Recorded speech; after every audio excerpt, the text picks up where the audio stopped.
Have you some example stuff? Awesome. Well, hey everyone, for those of you who don't know, I am James Estes, singing category from Land O'Lakes District, and been doing this for 16 years. I think the last time I was in Seneca Land, Rob Hopkins was still singing baritone. So whatever that means, it was a while. I think it was 10 years ago at least. So, but it's been a while. So awesome job today. Do we have any first timers to the contest stage today? Yeah, we did. Well, welcome to the sport. So quickly, just to get everybody on the same page. So singing category, looking largely at the technical side of the singing. Are you singing in tune? Are you singing together in terms of starting words together, stopping words together, that sort of thing? How is the vocal quality? Does it seem relaxed and free, or is it pressed? Is there tension in the voice? And then we also look for kind of how all those things line up to make the barbershop sound happen, the harmonics, we used to really focus on expanded sound, and the ring of the chord and that sort of thing. So we take all those elements together and we say, how much of all of that stuff with vocal quality, good tuning, and singing together is creating overtones and all the exciting stuff that makes barbershop. And then finally, what I'd like to do is I call this section of the singing category sort of the crossover with performance. We have an element of our category now called vocal expression, which is basically how are you telling the story with your voice? So as a singing judge, I don't really care how you look in terms of are you looking sad in sad moments, or you be happy in happy moments? I don't judge that, but from a sound perspective, I'm looking, do they sound like they're happy right now? Do they sound like they're sad? And then there's different things that we can do with our voice to bring those out without, again, creating tension or affecting tuning or anything like that. So that's kind of the singing category in a nutshell, as it's kind of evolved a little bit over the years. We're the only category remaining that is still called singing since 1993. The other two categories and the admin have changed their names. So we have Always and Blue Skies. Yes. Awesome. Great songs for the chorus. So I don't know, how long have you been singing these two? For quite some time, but we probably at least three or four contests. Tom Bolt was still around. Yeah, so they've been in the saddle quite a while. Yeah, they seem rehearsed, they seem known, didn't seem like anything was, like, oh yeah, we're just kind of putting this together. And then what's the rehearsal been like leading up to the convention, in terms of kind of the post-COVID era? Is it weekly, is it? Yes. Oh, yeah. Okay, so it's been meeting, okay, cool. We don't miss a beat. That's awesome. So biggest thing with, so starting with song one of the things I do want to compliment, I want to give a shout out to our bass section. So I don't know, bass is in here, raise your hand, nice job. One of the things that I wrote down is a really, really nice unified bass section. So if I were to take, if I were to talk to the chorus about kind of the next step in the journey, is I would kind of have your basses stand up front, have them sing various sections of any song, not just your contest set, but any show song or anything like that, and listen to how they sound like one voice. Because and some people might refer to this concept as blend. Blend can get a little, it's more of a result than like a process. So blend is the result of voices that are working well and are free and open, that and the awareness that they are listening to each other, but also singing with such an energy level and an intent that it's creating a really, really nice match. And in chorus singing for barbershop, we want a chorus to really be a giant quartet. We don't want to hear the basses, we want to hear the bass section. We don't want to hear the tenors, we want to hear the tenor section, et cetera, et cetera. So start with the basses, listen to them, and listen to how much of a unit sound, if you will, that they sound, and strive for that with every other section. Now, from what I remember, I think the parts were, do you remember right, you had leads on both sides, a little more shotgun? Kind of middle. Yeah, middle. Okay. The basses, if I remember right, were you more Bases kind were of all on the across back? the back. In the back section, okay. So yeah, just, and maybe basses, could you hear well today? Like, was the sound on stage okay? Yeah. Like, I don't know, it felt like you were very much together and very with each other. So, so again, just other sections, and maybe we can do a little demo with one of the other sections, but the idea is that it's equal contribution from every single singer. No singer is singing less than the person around them. No singer is singing more than the person around them. It's literally equal across the board, so we get one voice. So that's my compliment. Really good. So from an expression standpoint, I thought you did a really nice job of telling the story of Always. So it sounded like a love song. So I think it had some nice high moments like not for just an hour, not for just a day. So we had like this musical journey happening, and the music category talks more about that than I do. But again, it sounded like you were telling a story with your voice and not just singing notes and words. So that is another plus. So really, really nice job. Now, my challenge on this one, because Always is, it has some free spots in it. It's not really a rhythm song. It's not an uptune, obviously. Is that making sure that the plan is really, really dialed in. I wrote some things about synchronization. So some people are, there might be little phrases here and there where somebody's exiting late. You hear like if the word ends with S, I call it the leaky tire effect. It's kind of like so you get these, you get disagreement on where the words stop and end. So just make sure that everybody's dialed into the plan. One rehearsal technique that you can do is take away your director and close your eyes and sing through it, or sing through sections of it. And if you can do that, and then your director gets up there and all that person has to do is give you like, hey, maybe a little bit more here, or bring this part out, as opposed to having to direct every word. That's when you know you've got the synchronization part down. So that would be something that I would go for. Again, not just in this song, but really any song you do. As I mentioned, choruses are big quartets, and quartets don't sing with directors. So strive for owning everything to a level that a quartet would. Let's see, I did hear, so when I talked about the basses from a unification standpoint, I think what I would want to do, how many baritones do we have in the room? One? One One. baritone right now. You are going to be the most unified baritone in this room. Okay, so we probably won't do this with the baritones today, but I did have some notes, so just maybe if you get a recording of it, just listen back. Of the 4 sections, I was hearing some individual voice qualities coming out in the baritones the most. Some in leads and some in tenor as well, but the baritones were the one that was kind of popping out for the most part. Last thing I'll address about Always is that the sound from the chorus is overall what I would call resonant. It's a nice warm sound. It feels very free. The next step is going to be to really add presence and what I would call ring to it. And so the easiest way to describe that is that it felt almost like there was just a little bit too much air in the tone. Now, I'm not saying your tone is breathy, but if I had to sort of describe hey, if you were to keep doing that to a greater extent, you would be a breathy sounding chorus. So, we can experiment with that. So everybody do this. Let's do, let's just all sing the melody on I'll be loving you always. I'm just picking a key that is hopefully comfortable for everybody. I'll be loving, maybe a little higher. I'll be loving you always. Just everybody on unison on the melody, and I'll be loving you always. now if I have my super breathy meter, and over here is and over here is like the Jerry Lewis, I'm in loving you.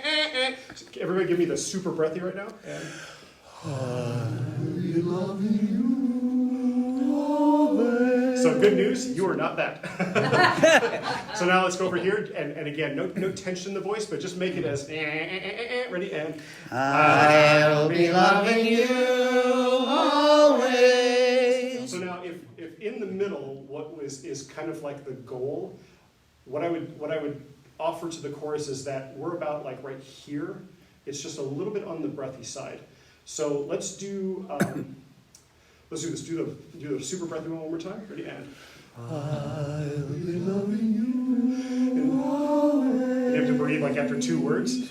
Now one more on the nasty one. Ready, and I'll be loving you always. now we all have different voice qualities. We're all individuals. We all have various levels of warmth in our voice, various levels of presence. But your interpretation, your individual interpretation of something in the middle knowing that what you did today is on this side of the breathiness scale. Go ahead and go, I'll be loving you, with your interpretation of the middle ground. Ready? And. I'll be loving you always. Keep going. With a love that's true always.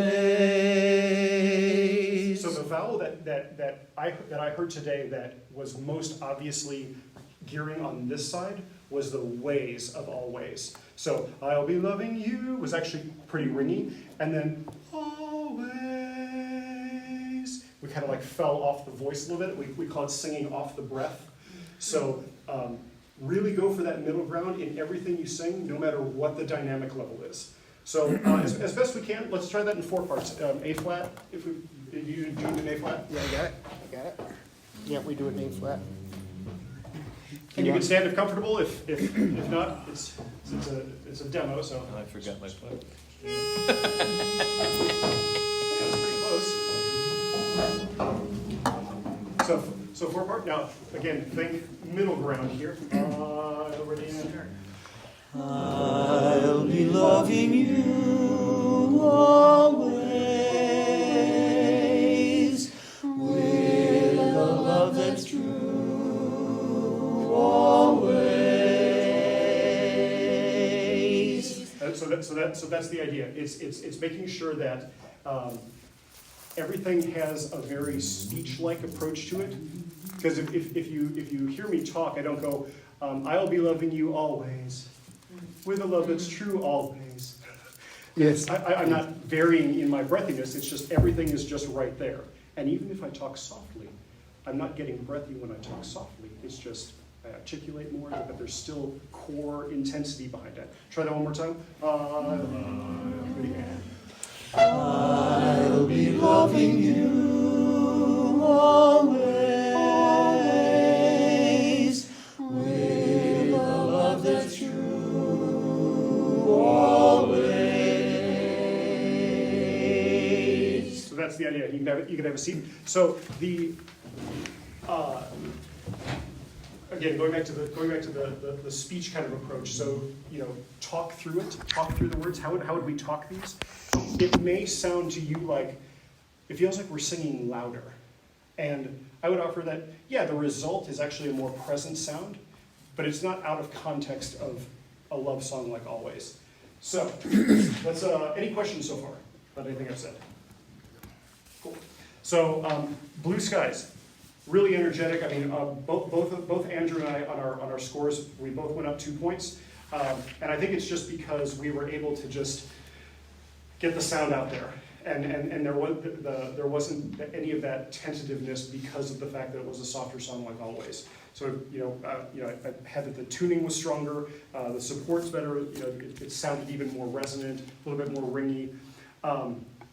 The solo section. Where you've got it starts with the bass solo, blue skies, smiling at me, nothing but blue skies. This is another spot where I would practice eyes closed, no director, because it's got a lot of that sort of interplay, interchanging kind of stuff. It's like, never saw the sun shining so bright, never saw things, da-da-da-da. And we just had some little disagreements on when to start those, when to end those. And so again, if you can do it at a level that a quartet would, again, because a quartet doesn't use a director, then your director's free to just be like, hey, have fun with this one. Da-da-da-da-da, shining so bright, I never saw things. They don't have to tell you when to do it. You know when to do it. So, is that a decent spot to start, that blue sky smiling at me? I'm just picking a key out of thin air right now. You mean with the bass? Blue sky, that's the beginning key, right? Yeah. Blue skies, blue skies. Yeah, let's just start at the chorus. Blue skies smiling at me. I'm sorry, that actually goes to E flat there. So. Oh, okay. Blue shine, blue. So right around the chorus. 2, 3. Blue skies smiling at me, nothing but blue skies. Do I see, and bluebirds singing a song, nothing but bluebirds all day long. again, eyes closed. I'll count off for you so you know when to start, but start really being aware of the singers around you. And if you know, hey, I know that I'm supposed to stop right there, just stop right there and don't worry about anybody else, and we'll just figure out where we are. Blue, so eyes closed. 1, 2, 3. Blue skies smiling at me, nothing but blue skies. Do I see, and bluebirds singing a song, nothing but bluebirds all day long. So did you hear the tenderness on bluebirds all day long? There was a little bit of bluebird. I'm not going to cut out because I'm not going to be late. Or I'm not going to be out early. So bluebirds all day long, or whatever the dynamic level is. Remember to go back to this, that we talked about it with always. So blue sky, in fact, let's do that again. So eyes closed, think about that middle ground. So blue sky, so E flat, that one. Actually, in that part of the song where we are G. Is that where you wanted chorus 1 or chorus 2? Yeah, where we just were, which is the E flat section, I think. Okay, so then. 5, thank you. So eyes closed, and again, thinking about that balance between and land sky. So you're right in the middle. 2, 3. Blue skies smiling at me, nothing but blue skies. Do I see, and bluebirds singing a song, nothing but bluebirds all day long. Yeah, that cutoff was much more committed. You owned that one. So just think every single one has to be that committed, that owned, that confident. I think is the key. Not relying on the director to say bluebirds. All day long. Because the director shouldn't have to do that. You should know it, and the director gives you the artistic stuff. So we have 5 minutes left. So just quickly review. Awesome job, bass unity. Remember to take each section and try to achieve that level of unity. Again, good storytelling with always. Really, really nice job with that. Just watch the synchronization. We talked that that exercise that we just did. Do more of that with always. Remember the resonant scale, and strive for the middle, which again I attribute to be very speechy, just like you would talk it. Don't worry about trying to be more edgy or trying to be more breathy. Start with speech, and speech will guide you 90 to 95% of the way there. And then blue skies again, the energy. The resonance that you had because of the energy, and just because it's it's an exciting song, it's an uptune, that sort of thing. Go back to the speech, practice the synchronization stuff. Especially, we didn't get to this section, but the never saw the sun shining so bright, never saw things. Making sure all of those end really together. So, any questions to clarify what we kind of? On always, the second syllable. I think we've been working on always. Mm-hmm. You're talking about the vowel? Yes, Yeah, yes. Not so hard. Yeah. Rather than a diphthong. Yeah. Everybody just say the word always. Always.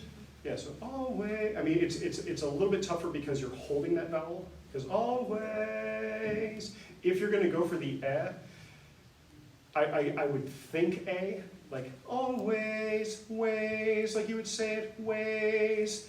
But if you're going to go just really make sure that you do turn that diphthong, because we don't want always. Yeah. Always. We went through a phase where we got very horizontal on that ways instead of more vertical. So you'll find with starting with speech that you don't have to force your jaw open. Like, don't feel like you have to do too much, especially past the point of if everybody takes their finger and puts it below their ear, and then open your jaw until you create a little crater. It's like right in front of your earlobe, right below it. You can kind of see it in mine. Uh-huh. If you have that crater there, you've gone too far. That's hyperextension of your jaw.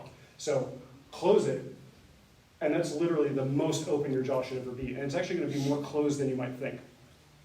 I mean, that's always, ways, with a love that's true always. If I go to always, it actually affects my sound in my throat. So just be careful of that we don't open too much. that were causing jaw tension. But any other questions or? Good, thank you. So glad that you're back, and so glad that the convention happened. I think at one point it was off. Because I remember putting in my availability, and then they said, oh, no, you don't have to judge, and they're like, oh, it's back on. I'm like, sweet, they're having a convention. So, because I love doing this, I love, traveling and seeing different groups, so thank you. Thanks for your commitment to this. Thank you. And all the best in the coming weeks and Thank you months very and much. stuff. So, awesome job, everyone. I think I've got to walk to a different.